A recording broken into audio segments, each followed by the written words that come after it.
그 후에 모세와 아론이 바로에게 가서 이르되 이스라엘 하나님 야훼께서 이렇게 말씀하시기를 내 백성을 보내라. 그러면 그들이 광야에서 내 앞에 절기를 지킬 것이니라 하셨나이다. 바로가 이르되 야훼가 누구이기에 내가 그의 목소리를 듣고 이스라엘을 보내겠느냐? 나는 야훼를 알지 못하니 이스라엘을 보내지 아니하리라.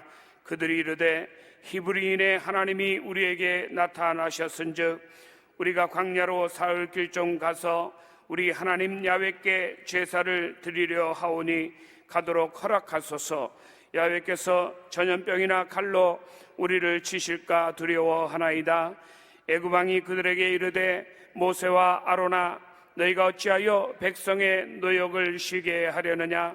가서 너희의 노역이나 하라. 바로가 또 이르되 이제 이 땅에 백성이 많아졌거늘 너희가 그들로 노역을 쉬게 하는도다 하고 바로가 그날에 백성의 감독들과 기록원들에게 명령하여 이르되 너희는 백성에게 다시는 벽돌에 쓸 집을 전과 같이 주지 말고 그들이 가서 스스로 집을 짓게 하라. 또 그들이 전에 만든 벽돌 수요대로 그들에게 만들게 하고 감하지 말라. 그들이 게으름으로 소리질러 이르기를 우리가 가서 우리 하나님께 제사를 드리자 하나니 그 사람들의 노동을 무겁게 함으로 수고롭게 하여 그들로 거짓말을 듣지. 이집트의 바로 밑에서 강제 노동을 하던 이스라엘 백성들에게 하나님은 모세를 통해서 복된 소식을 전해주었습니다. 이스라엘 백성들은 들어라. 나는 너희 조상 아브라함의 하나님이다.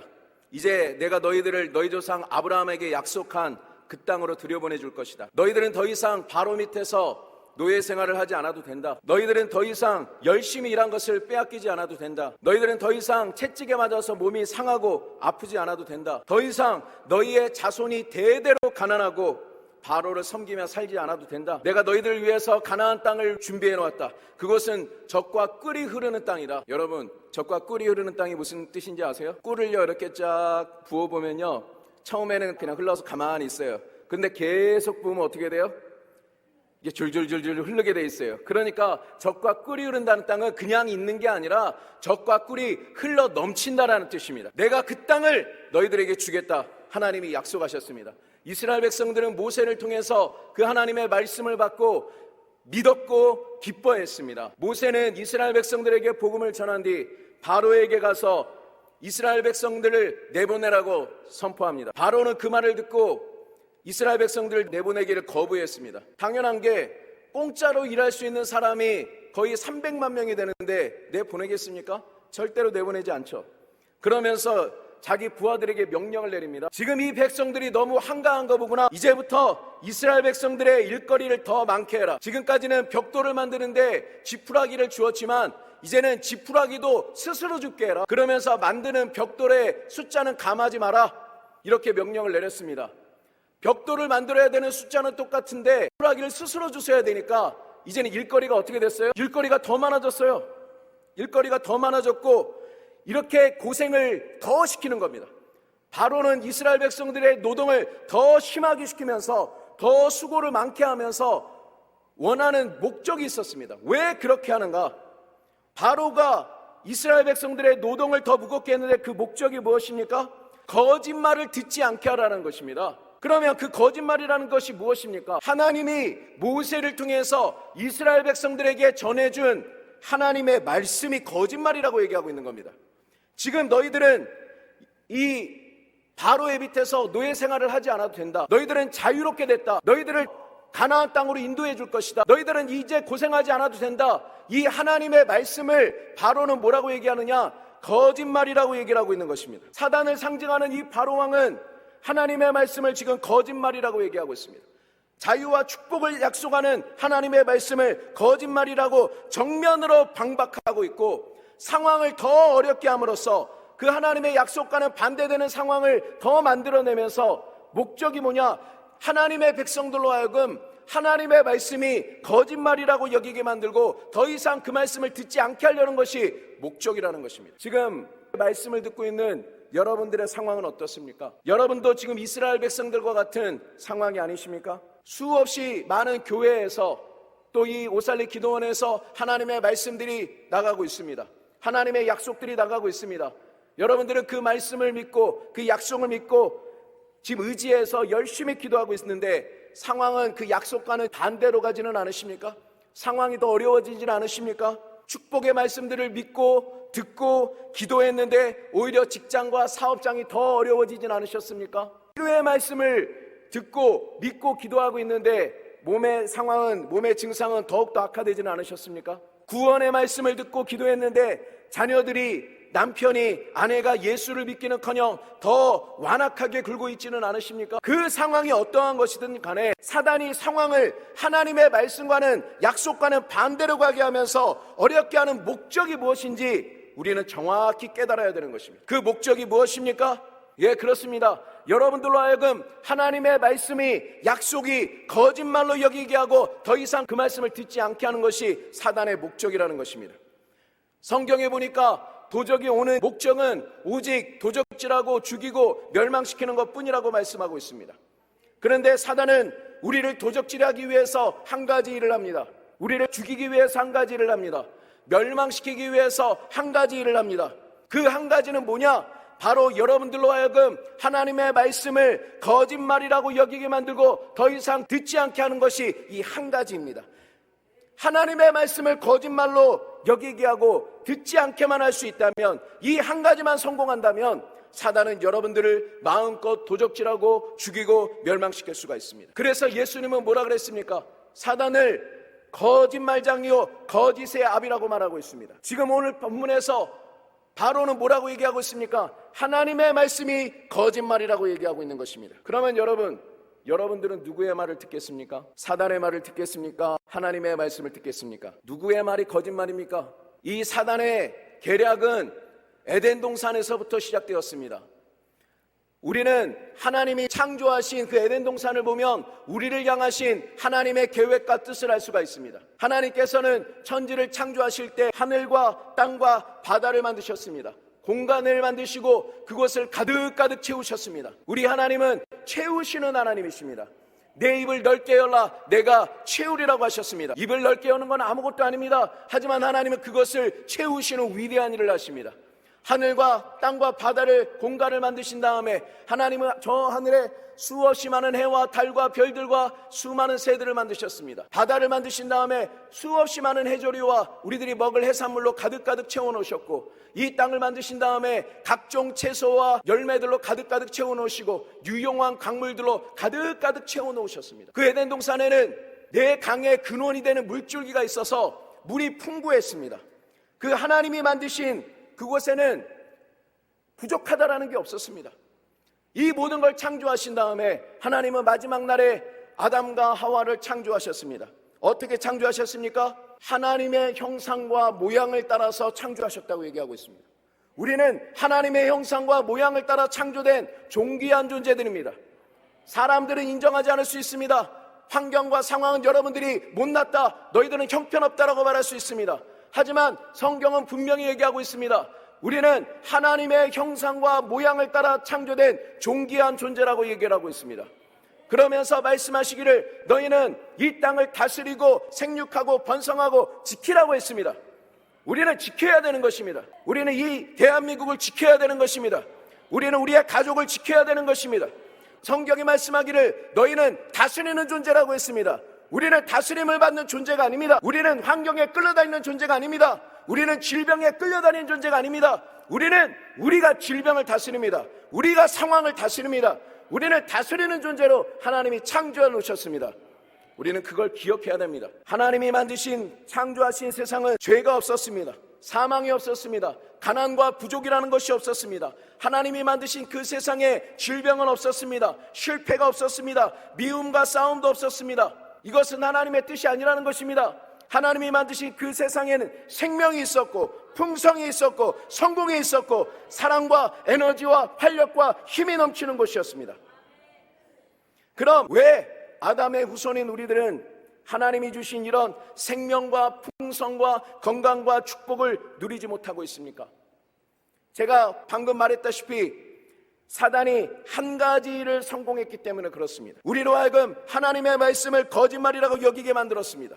그 일이 성공했고 사단은 그 이후로 우리를 마음껏 도적질하고 죽이고 멸망시키고 있는 것입니다. 하나님이 이 모든 것들을 은혜로 우리에게 부어주시면서 그 조건은 한 가지밖에 없었습니다. 동산 중앙에 있는 선악을 알게 하는 나무의 실과를 먹지 말라. 그것을 먹는 날에는 정령 죽으리라고 했습니다. 조건은 한 가지밖에 없었습니다. 안 먹으면 됩니다. 아담은 처음에 이 말을 믿었습니다. 믿음은 어떻게 증명되죠? 행동으로 증명되죠. 아담은 이거 먹으면 죽겠구나. 처음에 그 말을 믿고 어떻게 했어요? 안 먹었어요.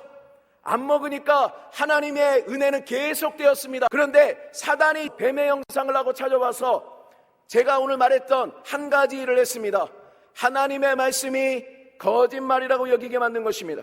아담과 하와에게 이렇게 얘기했습니다. 그거 먹어도 죽지 아니하리라. 하나님은 뭐라 그랬습니까? 먹으면 죽는다고 했습니다. 그렇지만 사단은 얘기했습니다. 먹어도 죽지 아니할 것이다. 하나님 말씀은 거짓말이다. 오히려 그것을 먹으면 너희가 하나님같이 될 것이다. 거짓말을 했고 아담과 하와는 선택해야 했습니다. 누구의 말이 거짓말이고 누구의 말이 진실인지 누구의 말이 진리인지 선택해야 했습니다. 여러분 같으면 누구의 말을 선택하겠습니까? 자신감 있게 말이 안 나오네요. 당연히 하나님 말씀을 선택했겠죠. 그런데 불행하게도 우리 조상 아담과 하와는 하나님의 말씀을 거짓말로 여기고 사단의 말을 진리라고 여기고 사단의 말을 믿고 사단의 말에 순종해서 그것을 먹고 말았습니다. 그 이후로 사단은 우리 인간들을 도적질하고 죽이고 멸망시키는 것입니다. 그 거짓말에 속아서 아담과 하와는 하나님이 인간들에게 주신 모든 권리를 다 내주고 만 것입니다. 다 내줘버리고 말았습니다. 마음껏 도적질하고 죽이고 멸망당하고 있는 것입니다. 하나님의 말씀을 믿지 않는 죄를 범하자마자 인간들은 이제부터는 다 노예가 되고 말았습니다. 생명이신 하나님과 분리가 되자 생명은 사망으로 바뀌었습니다. 축복 자체이신 하나님의 말씀을 믿지 않자 축복은 저주로 바뀌어버리고 말았습니다. 사랑의 근원이신 하나님과 분리가 되자 인간들은 서로 미워하는 존재가 되었습니다. 에너지와 활력을 주시는 하나님과 분리가 되자 인간들은 질병과 허약함으로 고생하고 있습니다. 성공이신 하나님과 분리가 되자 인생은 실패투성이로 바뀌게 된 것입니다. 그러면 여러분, 이 모든 것을 빼앗겨버린, 속아서 빼앗겨버린 우리 인간들은 어떻게 해야 될까요? 지금이라도 누구의 말이 진리인지를 알고 그 말씀을 믿고 순종하고 따라가야 되는 것입니다. 여러분, 세상사도 그렇습니다.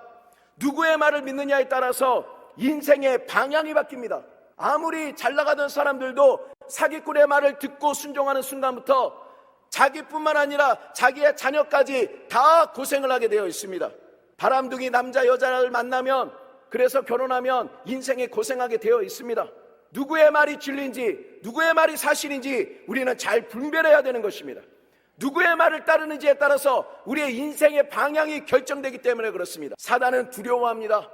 지금 여러분들이 하나님의 말씀을 듣는 것을 굉장히 두려워하고 있습니다. 왜냐하면 진리의 말씀이 여러분의 마음밭에 심어지는 순간 얼마나 큰 역사가 일어나는지 사단은 알고 있기 때문에 그렇습니다. 길가밭에 씨가 떨어지면 사단이 즉시 와서 그 말씀을 빼앗아 간다고 말하고 있습니다. 왜 사단은 그렇게 하나님의 말씀을 빼앗아 가려고 할까요? 하나님의 말씀에는 엄청난 잠재력이 있기 때문에 그렇습니다. 그 씨앗 조그만 것 하나가 떨어지면 수백만 배나 되는 엄청난 나무로 성장합니다. 매년마다 수백 배나 되는 열매가 주렁주렁 맺히게 되어 있습니다. 그래서 마귀는 이것을 두려워하기 때문에 하나님의 말씀을, 하나님의 약속을 거짓말로 믿기를, 거짓말로 여기고 듣지 않기를 원하고 있다는 것입니다. 하나님의 약속은 믿는 그 순간부터 그 약속을 이루시는 하나님의 능력으로 변화됩니다. 하나님의 말씀은 능력으로 변화되는 것입니다. 저는 그것을 체험했습니다. 하나님의 말씀이 얼마나 능력이 있느냐, 우리 아버지를 통해서 체험했습니다. 우리 아버지는 굉장히 옛날에 완악한 분이셨습니다. 여러분 가정에도 다 한 명씩 있죠? 다 아버지든지 자녀든지 남편이든지 아내든지 정말 여러분들이 생각하기에 와, 저 사람은 정말 하나님이 건들지 않으면, 하나님이 만지시지 않으면 변화될 지가 없는 사람이다, 그렇게 말하는 사람들이 다 가정마다 한 사람이 있을 것입니다. 우리 아버지가 얼마나 대단한 사람이었는지 한번, 지금은 변화됐으니까 말을 하는 겁니다. 우리 아버지는 우리 어머니가 예수를 믿는다고, 지금 우리 어머니도 목사님이십니다. 저랑 같이 목회를 하는 목사님이신데 굉장히 핍박을 많이 했습니다. 예수를 믿는다고. 여러분들도 핍박받는 분이 계십니까? 근데 이제 한번 비교를 해보시기 바랍니다. 우리 아버지가 우리 어머니를 한 30년 동안 예수 믿는다고 핍박을 했는데 그 30년 동안 하루를 공개하겠습니다. 하루입니다. 어떤 일이 있었냐면 제가 아침에 일어나 보니까 온 집안이 쑥대밭이 돼 있어요. 거실에는 완전히 유리 조각으로 가득하고 피투성이에요. 뻘개요. 무슨 일이 있었는지 모르겠어요. 아버지도 안 계시고 어머니도 안 계세요. 제가 어머니한테 물어보니까 어머니가 얘기를 안 해주세요. 그리고 나중에 제가 커서 어른이 되니까 이제 그때 얘기를 해주시더라고요. 어떤 일이 있었냐면 우리 아버지가 술이 취해서 들어오셨어요. 굉장히 많이 취해서 거의 인사불성이 되셨어요. 우리 아버지 들어오면은 온 동네가 떠나가게 막 노래를 부르면서 들어옵니다. 그렇게 이제 들어왔는데 그날도 이제 우리 어머니를 거실에 하더니 저기 있는 그 예수 액자 있죠, 옛날에 뭐 그런 거 많이 했었잖아요. 옛날에 저 액자 다 가져와. 그러니까 이제 우리 어머니가 안 가져왔어요. 안 가져오니까 우리 아버지가 안 가져와? 그러더니 벌떡 일어나더니 그 액자들을 다 모았어요. 그러면서 어떻게 했느냐? 이거를 팍 땅바닥에 치는 거예요. 그러니까 어떻게 돼요? 이게 액자가 한번 탁 깨질 때마다 유리창이 깨졌잖아요. 유리가 깨졌는데 그걸 또 들어올려서 또 치니까 어떻게 돼요? 온 유리가 날아가고 막 난리가 나죠. 그러면서 술이 취해가지고 정신이 없으니까 그걸 밟고 다니는 거예요. 발바닥이 다 찢어지고 온 이제 바닥에 피가 됐겠죠.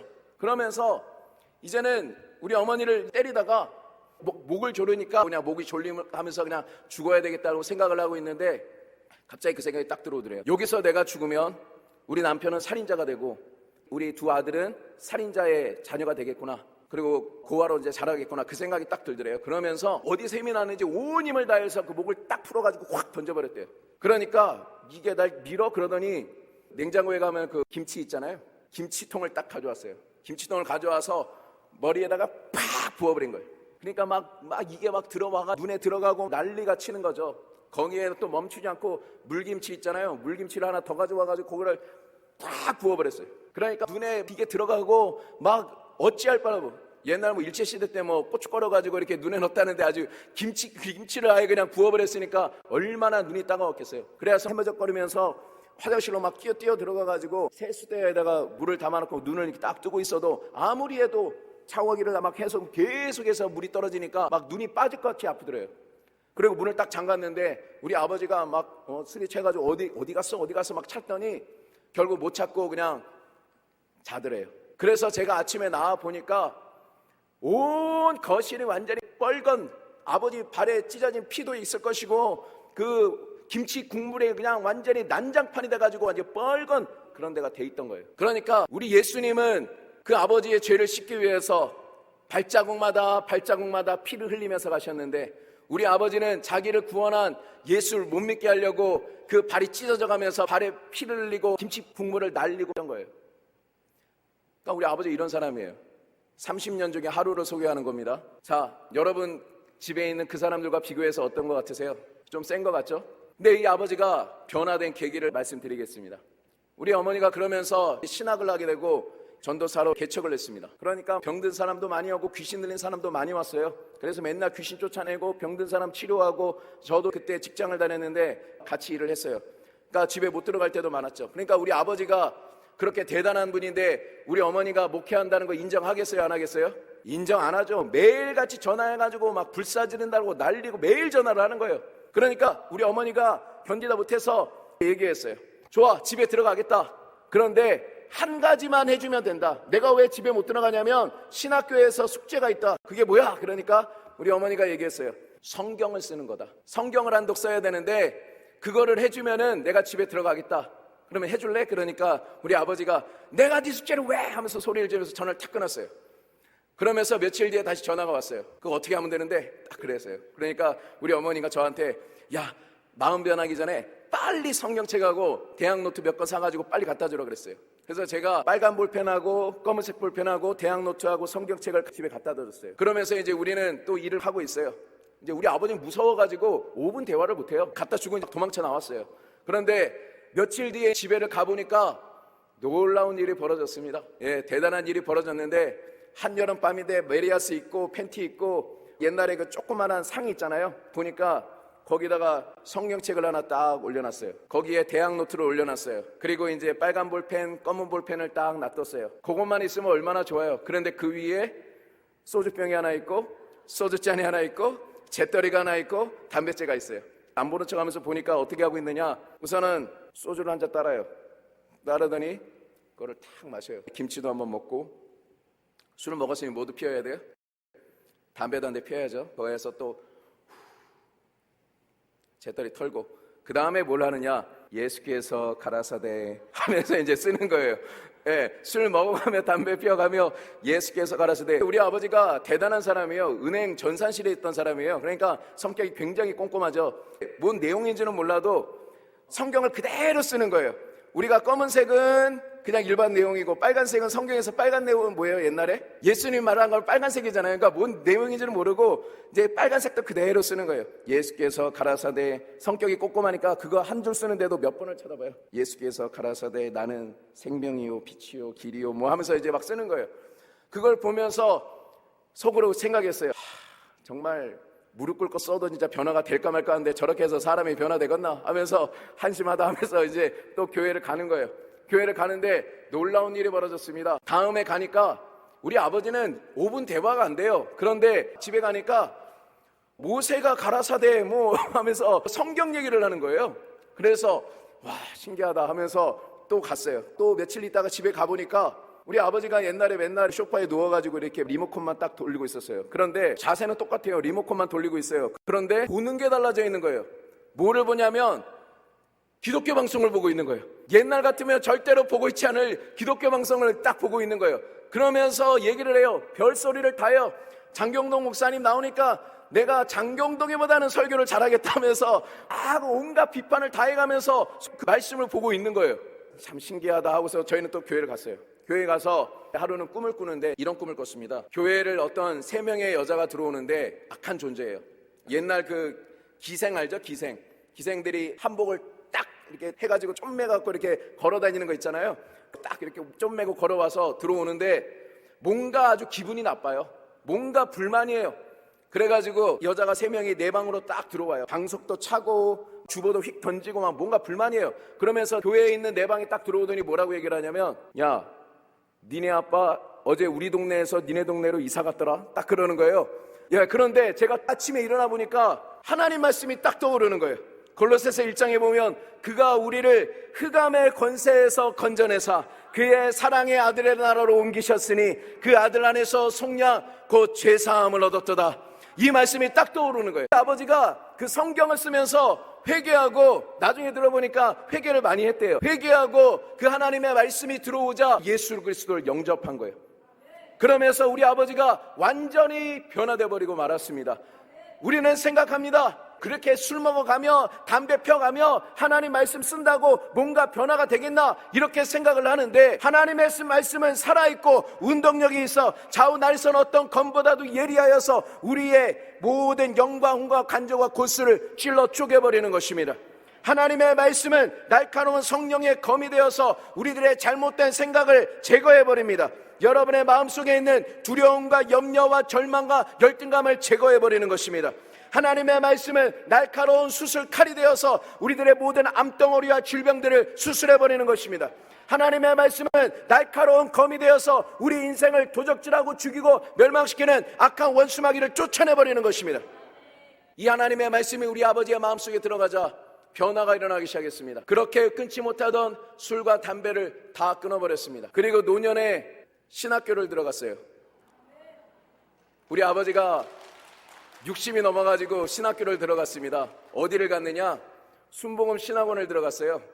60이 넘어서 들어가니까 이제는 뭐 공부할 때가 좀 많이 넘었잖아요. 배도 이만큼 나와가지고 들어가니까 이제 교수님들이 막 인사를 하는 거예요. 어디 교회, 큰 교회 당회장님 오신 줄 알고. 그래서 그때부터 명찰을 꼭 차고 다니시죠. 근데 우리 아버지가 이렇게 완전히 변화됐습니다. 완전히 변화됐어요. 옛날에는 진짜 얼굴만 봐도 무서운 분이셨는데 이제는 저희의 목회를 도와주시고 함께 전도하고 기도하고 우리가 인생을 상담하고 목회를 상담하는 그런 분으로 변화되어 버리고 만 것입니다. 하나님의 말씀은 그렇게 능력이 있습니다. 저희 아버지를 변화시킨 하나님의 말씀은 바로 여러분들이 그렇게 변화시키기를 원하는 남편과 아내, 자녀들의 인생을 변화시킬 줄로 믿습니다. 저는 오늘 여러분들에게 그러면 누구의 말을 들어야 되는지 소개를 해드리고자 합니다. 말씀 하나만 찾을까요? 히브리서 12장 24절입니다. 히브리서 12장 24절. 오늘 이 말씀을 기억하고 돌아가시는 여러분들이 되시기를 바랍니다. 예, 스크린에도 나오네요. 감사합니다. 같이 한번 큰 소리를 읽겠습니다. 새 언약의 중보자이신 예수와 및 아벨의 피보다 더 나은 것을 말하는 뿌린 피니라 라고 얘기를 하고 있습니다. 지금 성경이 이야기합니다. 아벨의 피가 뭔가를 얘기하고 있습니다. 근데 예수님의 피는 더 나은 것을 이야기를 한다고 얘기를 하고 있습니다. 이 아벨의 피는 무엇입니까? 여러분도 잘 아시다시피 아담과 하와가 에덴 동산에서 쫓겨나서 아들을 낳았습니다. 가인과 아벨이라는 아들을 낳았는데 가인과 아벨이 하나님께 제사를 드릴 때 아벨의 제사만 응답이 받자 가인이 질투를 하고 시기를 해서 아무도 모를 때 아벨을 쳐 죽였습니다. 그리고 시치미를 떼고 있는데 하나님이 이 가인을 부르셨습니다. 가인아, 내 아우 아벨이 어디에 있느냐? 모릅니다. 내가 내 아우를 지키는 자입니까? 대꾸를 하자 하나님이 말씀했습니다. 네가 무슨 일을 하였느냐? 아벨의 핏소리가 지금 땅에서 내게 호소하고 있다고 하나님이 말씀하고 있는 것입니다. 지금 아무도 모르게 아벨을 죽인 줄 알았는데 그 피가 땅에 흘렀는데 그 피가 말라버린 줄 알았는데 그 아벨의 피가 마르지 않고 하나님께 계속해서 복수를 해달라고 얘기를 하고 있다는 것입니다. 그래서 가인은 가는 곳마다 땅이 저주를 받았습니다. 가인은 가는 곳마다 저주가 따라다녔습니다. 그래서 가인은 유리하는 자가 되었다고 얘기를 하고 있습니다. 그런데 이 아벨의 피보다 더 나은 것을 말하는 피가 있습니다. 그 피는 바로 우리 주님 예수 그리스도의 피인 것입니다. 예수님의 피는 지금 여러분들에게 무언가를 말하고 있습니다. 하나님께 말하고 있습니다. 예수님의 피를 흘린 지 2000년이 지났지만 그 피는 지금 여전히 우리들에게 무언가를 외치고 있는 것입니다. 거짓말장애인 이 사단은 지금도 이 피가 외치는 소리를 거짓말이라고 할 것입니다. 그러면 여러분들은 선택해야 됩니다. 누구의 말을 믿겠습니까? 지금 제가 이 하나님의 말씀을 전할 때 사단이 치를 떨면서 저 말은 거짓말이다라고 외치고 싶을 것입니다. 저는 사단이 거짓말이라고 외치는 소리를 여러분들에게 전해드리고자 합니다. 이 예수 그리스도의 피는 이야기합니다. 내가 다 이뤘다라고 얘기를 합니다. 하나님의 말씀을 믿지 않은 채로 하나님과 분리된 인간들에게 하나님께서는 다시 한번 인간들이 하나님께 가까이 올 수 있는 기회를 주셨습니다. 애초부터 하나님과 분리된 이유가 무엇입니까? 우리가 하나님의 말씀을 믿지 않았기 때문에 그렇습니다. 그러면 다시 한번 하나님과 연결되는 기회는 무엇입니까? 하나님이 말씀을 주었을 때 그 말씀을 우리가 믿는 것입니다. 그래서 하나님의 말씀을 복된 소식이라고 얘기하는 것입니다. 복음은 모든 믿는 자들에게 구원을 주시는 하나님의 능력이 되는 것입니다. 이 복음은 그것을 믿으면 그 약속은 하나님의 약속을 이루는 하나님의 능력으로 변화되기 때문에 우리들에게 역사하는 것입니다. 그러면 복음은 무엇입니까? 하나님께서 죄 없으신 하나님의 아들을 이 세상에 보내셨다라는 것입니다. 세례 요한은 예수를 보면서 이렇게 외쳤습니다. 보라, 세상 죄를 지고 가는 하나님의 어린 양이로다. 십자가는 능력입니다. 여러분, 교회는 십자가를 버려서는 안 됩니다. 십자가야말로 하나님의 능력이요 하나님의 지혜라고 얘기를 하고 있습니다. 왜냐하면 십자가야말로 하나님의 공의와 하나님의 사랑을 동시에 만족시키는 유일한 장소이기 때문에 그렇습니다. 하나님은 공의의 하나님이십니다. 죄를 졌으면 그냥 넘어갈 수가 없는 분이십니다. 하나님은 죄를 지은 인간들을 그냥 용서하실 수 없는 분이십니다. 공의의 하나님이십니다. 그렇지만 동시에 하나님은 사랑의 하나님이십니다. 내 자녀가 죄를 졌는데요, 정의의 재판장은 아들이든 누구든 그냥 심판을 때려야 됩니다. 형을 내려야 됩니다. 그렇지만 아버지 입장에서는 어떤가요? 아버지 입장에서는 내 자식이니까 용서하고 싶은 게 바로 아버지의 마음입니다. 바로 우리 하나님의 딜레마가 그것입니다. 하나님은 정의로우신 하나님이라 죄를 심판해야 되지만 우리를 사랑하시기 때문에 우리를 용서하고 구원하고 다시 한번 은혜를 베풀기를 원하는 것입니다. 그래서 하나님은 십자가를 우리에게 주셨습니다. 하나님의 공의와 하나님의 사랑을 동시에 만족시키는 유일한 방법, 이거 외에는 하나님께 용서받을 길이 없다라는 것입니다. 죄 없으신 하나님의 아들이 오셔서 우리의 죄를 짊어지셨습니다. 하나님은 우리를 때리지 아니하시고 그 예수님을 때리셨다라고 얘기를 합니다. 우리의 죄를 짊어진 예수님께 하나님의 공의로운 진노를 퍼부으신 것입니다. 죄값이 다 처리될 때까지 하나님은 예수님을 심판하시고 정죄하시고 때리시고 계속해서 심판하는 것입니다. 그가 찔림은 우리의 허물 때문이요 그가 상함은 우리의 죄악 때문이라. 그가 징계를 받음으로 우리는 평화를 누리고 그가 채찍에 맞음으로 우리는 나음을 입었도다. 우리는 다 양 같아서 그릇 행하여 제 갈 길로 갔지만 하나님께서는 우리 무리의 죄악을 그에게 담당시키셨도다. 우리의 죄악을 예수님께서 담당해서 예수님을 때리신 것입니다. 그 심판을 당하면서, 우리에 대신 심판을 당하면서 예수님은 외쳤습니다. 하나님, 하나님, 어찌하여 나를 버리셨나이까? 우리 대신에 예수님께서 버림받았기 때문에 하나님은 절대로 여러분들을 버리지 아니하십니다. 예수님은 말씀하셨습니다. 내가 세상 끝날까지 너희를 버리지 않을 것이다. 내가 세상 끝날까지 너희를 포기하지 않을 것입니다. 사단은 얘기합니다. 그 말 거짓말이다. 하나님은 너를 버렸다. 네가 잘못 선택했으니까 하나님은 너를 버렸다. 네가 잘못 살아왔으니까 하나님은 너를 버렸다. 너는 잘못된 길을 갔으니까 하나님은 너를 버렸다.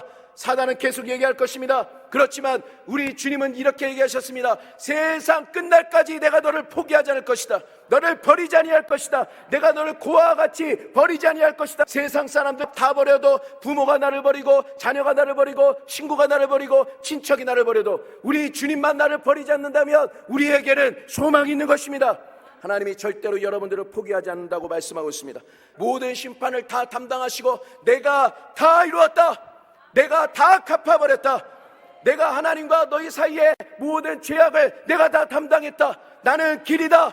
나는 진리다. 나는 생명이다. 나는 길이기 때문에 나로 말미암지 않고는 아버지께로 갈 수가 없다. 하지만 나를 통해서 누구든지 아버지께로 돌아갈 수 있다. 전능하신 아버지와 우리가 다시 연결될 때, 예수님을 통해 다시 연결될 때 불가능이 가능하게 되는 것입니다. 하나님과 우리가 연결될 때 병든 육체가 치료되는 것입니다. 하나님과 우리가 연결될 때 얽힌 일들이 풀어지는 것입니다. 하나님과 우리가 연결될 때 새로운 길들이 열리게 되는 것이고 기적이 일어나는 것입니다. 두 번째, 예수의 피는 우리에게 외치고 있습니다. 예수님이 채찍에 맞으실 때 쇠조각과 뼈조각이 달린 채찍으로 등을 후려칠 때마다 그 채찍이 몸을 감고 그 뼈조각들이 예수님의 살을 파고들었습니다. 명정들은 그것을 잡아 끌었습니다. 예수님의 살점이 뜯어져 나가면서 그 피가 계속해서 땅으로 흘러내렸습니다. 그 현장을 본 베드로가 베드로전서 2장 24절에 이렇게 얘기했습니다. 그가 채찍에 맞음으로 너희가 나음을 입었다라고 얘기를 하고 있습니다. 과거형으로 얘기하고 있습니다. 이미 나음을 입었다라고 얘기를 하고 있습니다. 그가 채찍에 맞은 것은 우리를 치료하기 위해서 그분이 채찍에 맞았다고 얘기하고 있습니다. 2000년 전에 채찍에 맞아서 흘리신 그 피는, 예수님의 몸으로부터 흘러나온 그 피는 땅에 흘렀지만 그 피는 마르지 않고 지금도 여러분들에게 여러분들의 치료를 외치고 있는 것입니다. 마태복음 8장 14절에 보니까 예수님께서 베드로의 장모의 병을 고치자 그 소문이 온 동네에 퍼졌습니다. 사람들이 병든 사람을 데리고 왔습니다. 귀신 들린 사람을 데리고 왔습니다. 그러자 예수님은 성경에 얘기하고 있듯이 말씀으로 귀신들을 다 쫓아내시고 병든 자들을 다 고치셨다고 얘기를 하고 있습니다. 한 사람도 남기지 않고 다 고치셨습니다. 왜 그런 일을 하셨느냐? 선지자 이사야를 통해서 말씀하신 것처럼 이사야 53장 4절에 그가 우리의 연약한 것을 친히 담당하시고 병을 짊어지셨다고 얘기를 하고 있습니다. 예수님이 우리의 병을 짊어지셨다는 것입니다. 사단은 거짓말이라고 할 것입니다. 하지만 우리는 누구의 말을 듣겠습니까? 우리는 하나님의 말씀을 들어야 되는 것입니다. 베드로도 죽었습니다. 예수님이 2000년 전에 고쳐주신 그 베드로의 장모도 죽었습니다. 고쳐주신 마을 사람도 다 죽었습니다. 그렇지만 예수 그리스도만큼은 2000년이 지났지만 지금도 살아계셔서 어제나 오늘이나 영원토록 동일하셔서 우리 병든 자들을 치료하고 계시는 것입니다. 주님이 우리의 병을 짊어지셨고 우리에게 그 치료의 권세를 부어주셨습니다. 여러분, 이 치료의 역사를 마음 깊숙이 믿는 여러분들이 되시기를 바랍니다. 사단은 지금도 여러분의 마음속에 속삭일 것입니다. 낫기는 뭐가 낫느냐? 지금도 통증이 있지 않느냐? 지금도 아픔이 있지 않느냐? 낫기는 뭐가 나? 그렇게 얘기하고 있지만 여러분들은 누구의 말을 진짜라고 믿겠습니까? 하나님의 말씀을 진리라고 믿을 때 기적의 역사, 치료의 역사가 일어나고 마는 것입니다. 세 번째로, 이 피는 지금도 외치고 있습니다. 우리들이 저주에서 노인받았다고 외치고 있습니다. 예수님께서 십자가에 못 박히실 때 그 십자가는 나무 십자가였습니다. 왜 예수님은 나무 십자가에 못 박히셨을까요? 신명기에 나무에 달린 자마다 하나님께 저주를 받았다고 얘기를 하고 있기 때문입니다. 나무에 달린 자마다 하나님께 저주를 받았는데 예수님이 나무 십자가에 달리셨을 때 갈라디아서 3장은 이렇게 얘기합니다. 그가 우리 대신에 나무에 달려 율법의 저주를 담당하셨다고 얘기를 하고 있습니다. 율법의 저주는 무엇입니까? 하나님의 법을 어길 때마다 저주가 우리에게 다가오는데 하나님은 저주가 오는 걸 원치 않으셔서 예수님이 나무에 달려서 율법의 저주를 우리 대신에 담당했다라고 얘기를 하고 있는 것입니다. 예수님이 담당하신 저주는 더 이상 여러분들에게 올 권리가 없는 것입니다. 아벨을 죽인 죄로 가인은 가는 곳마다 저주가 따라다녔습니다. 저주를 피할 길이 없었습니다. 그런데 예수 그리스도의 피는 지금도 외치고 있습니다. 내가 너희들의 저주를 대신 담당했다. 너희들은 이제는 저주받은 자가 아니라 이제는 아브라함의 복을 받은 자라고 얘기를 하고 있는 것입니다. 가인은 아벨의 피가 외치는 소리 때문에 저주를 피할 수 없었지만 우리는 예수 그리스도의 피 때문에 우리는 저주에서 노임받게 되는 것입니다. 저주는커녕 이제는 성경에서 얘기하기를 하나님의 선하심과 인자하심이 우리를 따라다니는 것입니다. 성경이 얘기하고 있죠. 신명기 28장에도 너가 들어가도 복을 받고 나가도 복을 받고 성읍에서 복을 받고 들에서도 복을 받고, 그 얘기는 무엇입니까? 하나님의 복이 우리를 따라다닌다고 얘기하고 있는 것입니다. 여러분 선포하십시오. 나는 저주받은 자가 아니라 나는 축복이 따라다니는 자라고 선포하시기 바랍니다. 매일 아침 거울을 보면서 나는 하나님의 선하심이 나를 쫓아다닌다, 나를 따라다닌다라고 믿는 여러분들이 되시기를 바랍니다. 사단은 얘기할 것입니다. 너가 하는 것마다 안 되는데, 이렇게 세상 살기가 어려운데 너가 무슨 복받은 사람이냐? 여러분들은 누구의 말을 믿겠습니까? 하나님의 말씀을 믿으시기 바랍니다. 하나님의 말씀은 그 말씀을 믿을 때 그 약속을 성취하는 하나님의 능력으로 변화되고 있기 때문에 우리는 하나님의 말씀을 믿어야 되는 것입니다. 마지막으로 이 피는 이야기합니다.